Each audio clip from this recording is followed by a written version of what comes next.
Some of you might remember that I had reviewed the Anbernic RG35xx Plus not too long ago. And some of you might remember from that review, at the end of it, I mentioned I gave it to my uncle as sort of like a Christmas present. And I've been having him use it for the last few months, and I really wanted to get his opinion on it.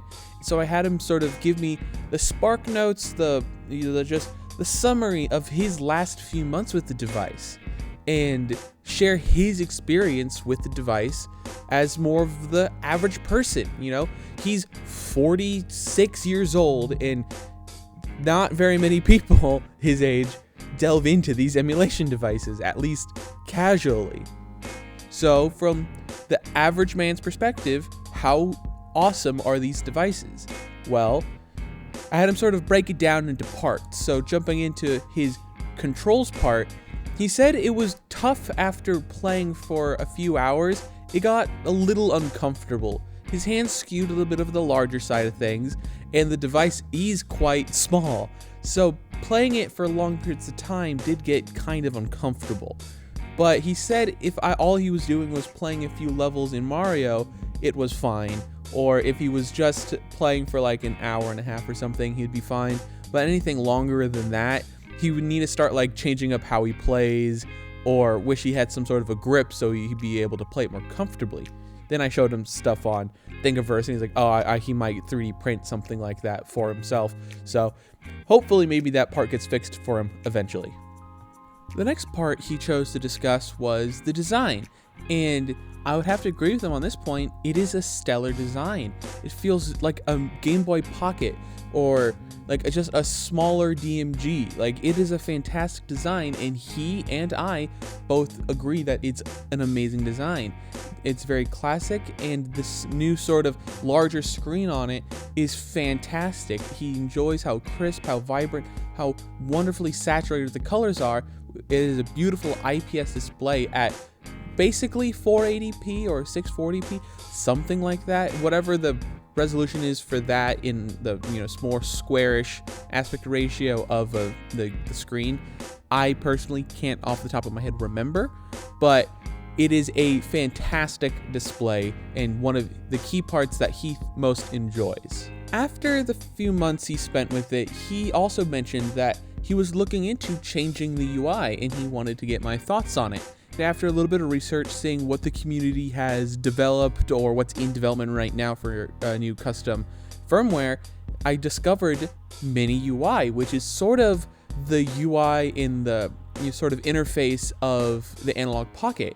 And I showed him, and I didn't even need to help him, and he was able to install it and figure out how to get it the way he likes on his own, which I was very impressed by, considering this is the same person that had to come fix his computer on a near daily basis for as long as I lived with him, which was hilarious.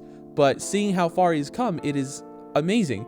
So now that he's using Mini UI, he's actually thoroughly enjoying the device in terms of its UI. Because before he had some complaints, it's very Anbernic, Even with my time with the device and some, updated and more experiences with it for this sort of like 2 months later video, it's still not great. I was never a big fan of Anbernic's UI at the best of times, and when applicable, I would always apply a custom theme or install custom firmware. Even on my old Anbernic RG35xM, I would install custom firmware, in this case 351 elect, to just not have to deal with Anbernic's awful UI, with back in the day them using OpenDingux, I don't know how to pronounce it, but that crappy Linux-based operating system that they might still use. I honestly don't know what the current pre-installed Anbernic firmware software is called, but it sucks. It's awful to look at, and particularly not very friendly to less tech-savvy individuals. Some smaller things before we jump to the main performance bit of this video. He really did appreciate how pocketable it is, being able to slip it into his coat pocket, or slide it into his pocket without anybody really noticing it. It's something he genuinely appreciated, because he works in more of a fast-paced environment, and being able to easily take out and put away his gaming devices is essential. Before this, he would use a modded 2DS that I gave to him. The original wedge-shaped 2DS, and while that isn't necessarily pocketable, it is very easy to stow away and jump in and jump out when needed. And this device covers that base entirely. He no longer realistically needs to have the 3DS unless he wanted to play 3DS games. And having this increase in portability has led to some very funny situations.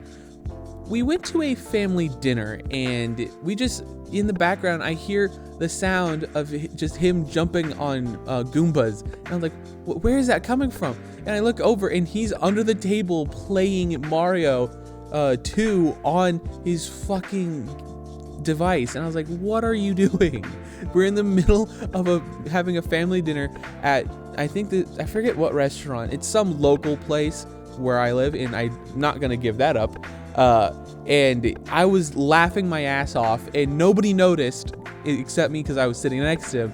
And I pointed it out, and everybody started fucking clowning on him because we're all enjoying a lovely meal together and just staring at him. And he hadn't noticed yet, and I just flicked at him and I just hit him in the head basically. And he was like, what? And he was all concerned. And I was like, we all can hear you playing Mario in the middle of this godforsaken restaurant. And it was hilarious.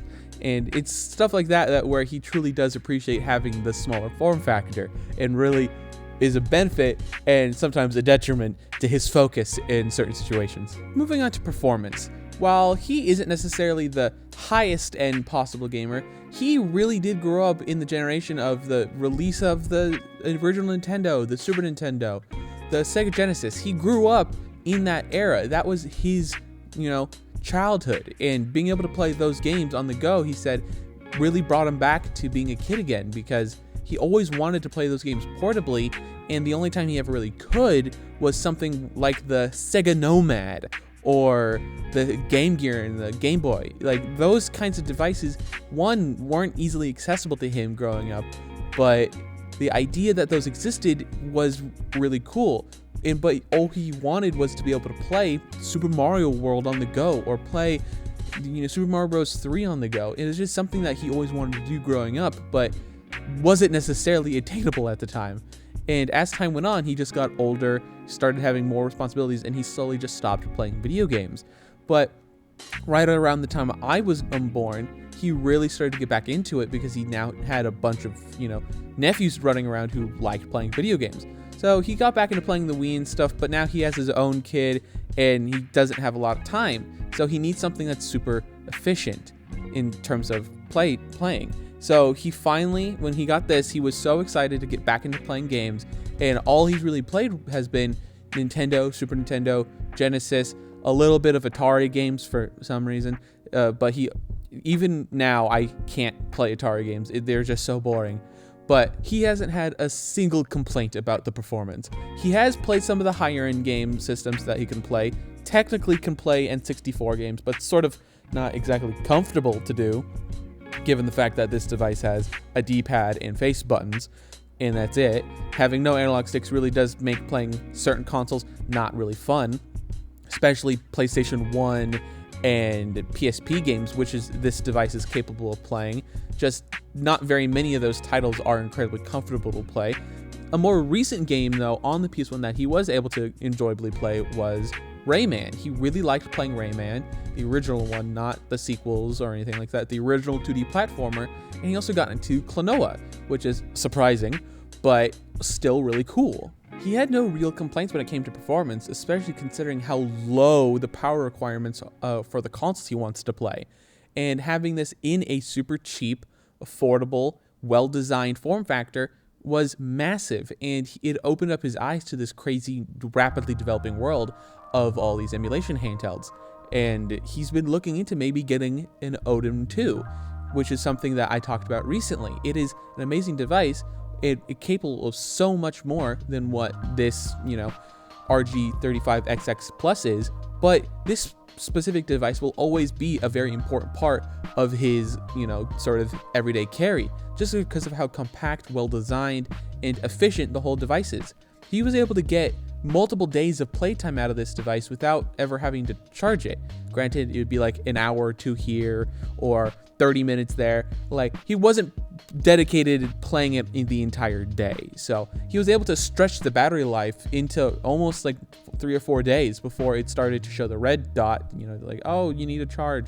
So it's like, it was actually fantastic for him, and he thoroughly enjoys it, and it's one of his favorite things to keep on him at all times. Sometimes he forgets his own phone, but he still manages to bring this device with him everywhere he goes. It's kind of insane. He's incapable of answering a single text message, but he can always pick up this godforsaken device sometimes and play at the weirdest fucking moments. We're sitting in the car and we're driving to the store, and he's just sitting in the front seat, in the passenger seat rather, and just playing on the device. I'm like, right now, really? We're all in the middle of a conversation about what we need to get for what we're doing, which I'm not going to go into any detail because that's not very important. But it was like, now is not really the time. But it was so funny, and he loves this device to no end, and I still love this device too after, you know, refreshing my time with it recently. It's fantastic. What do you guys think? Has this video convinced you in maybe getting this device? Has it stirred up any feelings about games in the past? I'd love to hear your thoughts down below. Don't forget to leave a like, comment, and subscribe. All the other social media garbage down below. And last but not least, have a wonderful day.